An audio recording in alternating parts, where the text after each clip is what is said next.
দেখুন কচুরলতি কলাই পাতায় ভাজা কি করে করব তা সেটা একটু আপনাদের সঙ্গে শেয়ার করছি। এই যে কচুরলতি নিয়েছি কেটে, তারপরে চিংড়ি মাছ, তারপরে মশলা নিয়েছি। এই যে পেঁয়াজ কোচানো আছে, সাদা সর্ষে, জিরে, গোটা জিরে, কাঁচা লঙ্কা, রসুন, এগুলোকে আমি মিক্সিতে একটু গ্রাইন্ড করে নেব।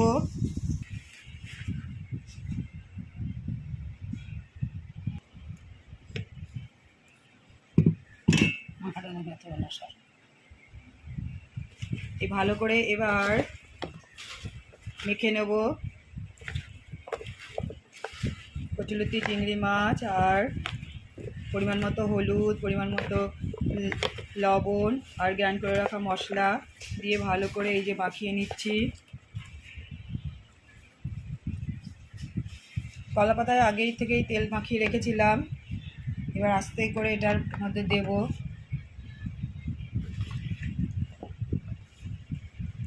করে করে পাতি পাতি সুন্দর করে দিয়ে দেব।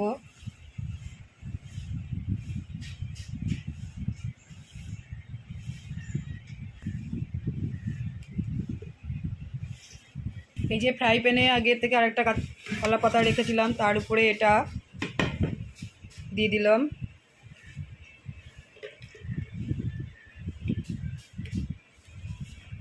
মশলা ধোয়ার জলটা দিয়ে দিচ্ছি। এটা একটু ভাজা ভাজা টাইপের হবে, তাহলে বেশি জল দেওয়া যাবে না, ঢেকে ঢেকে আস্তে আস্তে এরকম খুব সাবধানে করতে হয় যাতে কলা পাতাটা যাতে না ছিঁড়ে যায়। দেখুন এটা বসিয়ে দিয়েছি, এবার এটাকে ঢেকে দেব।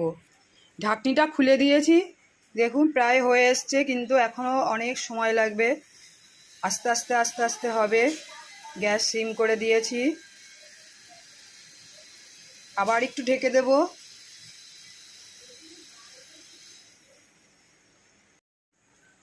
বন্ধুরা এবার ঢাকাটা তুলে দিলাম।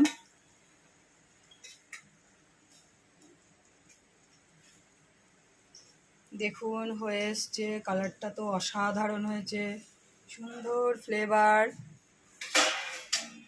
কিন্তু এবার পাতাটাকে উল্টে দেব, খুব সাবধানে করতে হয়। এই দেখুন বন্ধুরা পাতাটাকে উল্টাবো কীভাবে সেটা একটু দেখাচ্ছি। এই যে ফ্রাই প্যান থেকে ওটাকে নামিয়ে দিলাম, এবার নতুন পাতা নেব। এই যে পাতা সেট করছি, ওইটা দিয়ে ঢেকে দিলাম।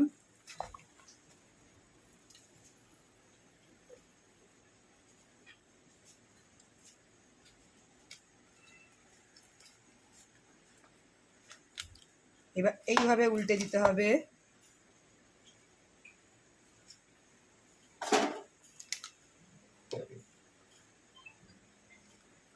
এই যে দেখুন দারুণ লাগছে দেখতে, মনে হচ্ছে এখনই খেয়ে নিই, কিন্তু এক পিঠ ভাজা হয়েছে, এবার এই পাশ ভাজা হবে। এবার সাবধানে ওখান থেকে ফ্রাই প্যানে এবার নামিয়ে নেব। এই যে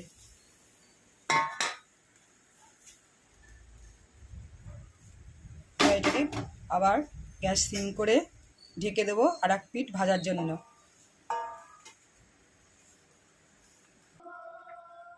দেখুন বন্ধুরা হয়ে এসছে, কি সুন্দর রং হয়েছে, পোড়া পোড়া একটু সামান্য স্লাইট গন্ধ বেরিয়েছে।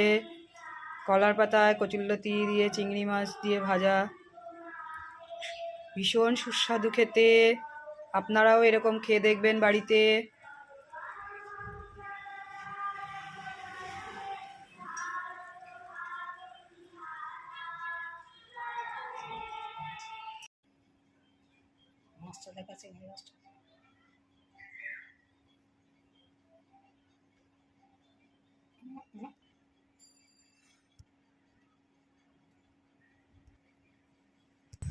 এইবার কচুরলতিটাকে একটু দেবো ভাইকে, ভাই খেয়ে বলবে কেমন হয়েছে।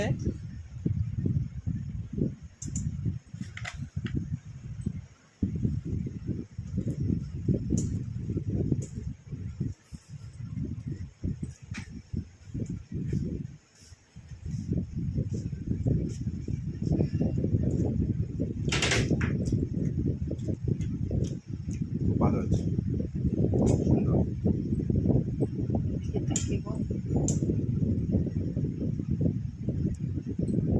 ভিডিওটি ভালো লেগে থাকলে লাইক শেয়ার কমেন্টস করবেন বন্ধুরা।